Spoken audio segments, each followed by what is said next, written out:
Dito ka daw. Tayo ka lang.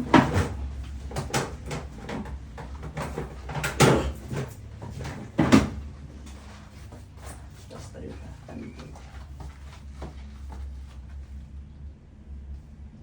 So, laging madalas niya nagkakaroon ng problema. Kita ka sa video. Tanggalin mo na lang kaya, Ben. So, lagi mong hahanapin yung pinakadulo ng ribs. Yung pinakadulo. Yan, pinakadulo. Pero yung dulo na yun, meron pang konti yan dito. Sa pang 12. So, ito yun siya. Naka-floating ribs lang yan. Okay, sa banda rito. So, nakita mo na yan. Tapos, iliac crest. Hanapin mo yung pinakapunto dito. Tapos, may muscle dito na nakatouch dyan. Yung mga muscle yan. Ang tawag dyan is quadratus lumborum. So, bakit isa siya sa cause ng sciatica? Pag ito kasi tumigas, gigilid yan. Ngayon, pag gumilid to, so makikita mo gumilid yung ulo, di ba? Ito, design to siya for rebuild. So, ang gagawin niya, iikot niya to, igaganito niya to. So, yung spine, magkakaroon na siya ng, so, hinila siya pa ganito. Tapos, yung ulo natin, gusto niya libil yan lagi. So, ang gagawin niya, iikot niya to. Magkakaroon na ngayon ng scolio. So, possible na yun. Ihigpit na dito. Eto, makukompress tong spine na to. Makukompress to. Pag nakompress niya to, may hipit yung nerve dito sa kaliwa. So, ito yung cause, ito yung symptoms. Madalas niyan. Dito na sumisakit. Baba na yan sa sciatica. Ngayon, kung mamassage mo tong area na to, nakakatulong pero hindi siya nawawala. Kasi yung cause andito. Okay, so usually, madalas niyan sa kabilang side ang nangyari. Yes, i-release mo talaga to siya para hindi niya maipit yung disc. Kasi madalas yan sa pinaka-common ng mga therapists, kung ano yung masakit yun na minamassage. So, hindi siya nadaan ng body assessment. Ngayon, quadratus lumborum, pangalawang muscle natin, is madalas sa sciatica din. Dito muna tayo start, huwag muna tayong bababa. Etong tinatawag na psoas-iliac muscle.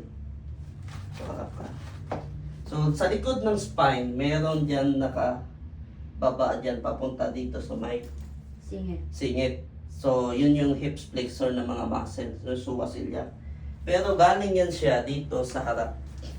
Dito yan pa ganito na muscle. So, naka-attach yan siya dyan. Tapos ang baba niya dito, sa may tiyan. Ngayon, itong muscle na to, dito mo makakalikot yan. At saka itong iliac. Side.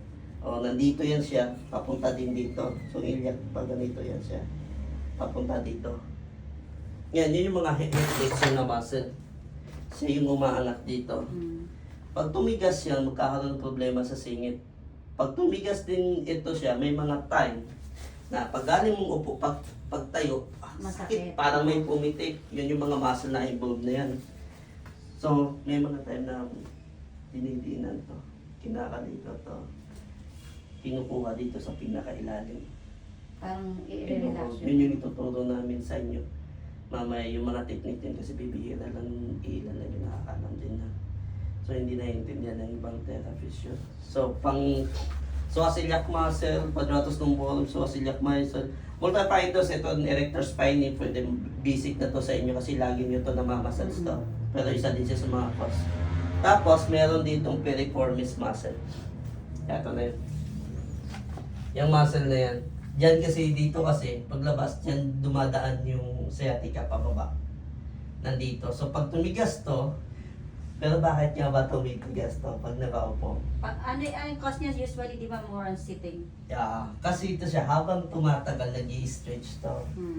Hindi na siya hindi na siya nakapag-contract. Kasi ang dapat movement niya, contraction dapat. Para pag galing upo, may contracted siya dapat para hindi siya mag-overstretch. Nangyayari dito, hindi siya gaanong nagagamit. Kaya nagkakaroon siya, tumitigas, tumiliit na iipit yung sciatica nerve.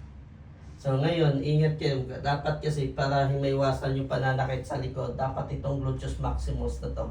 itong muscle na to, gluteus medius, gluteus minimus, matigas dapat yan siya. Para lahat ng tension siya yung sasalo. Ang nangyayari kapag weak itong muscle na to, yung lower back yung sumasalo ng pressure. Mga binubuhat. So kailangan napaka-importante ng glute bridge, which is tuturo din namin sa inyo after ng yun yung mga nasa aftercare. Yun yung gagawin mo siya, may mga exercise kang ituturo din sa kanila para hindi talaga basta-basta bumabalik. Psoas-iliac muscle, gluteus minimus yun nandito sa gilid, tsaka maximus. Ito siya mga ganito na sumasakit din to, na cause din ng lower back. And then, quadratus lumborum, psoas-iliac muscle, gluteus piriformis, minimus. So ito siya sa tuhod na ito madalas yung iba. Okay, so yun na muna sa likod kasi mamaya yun yung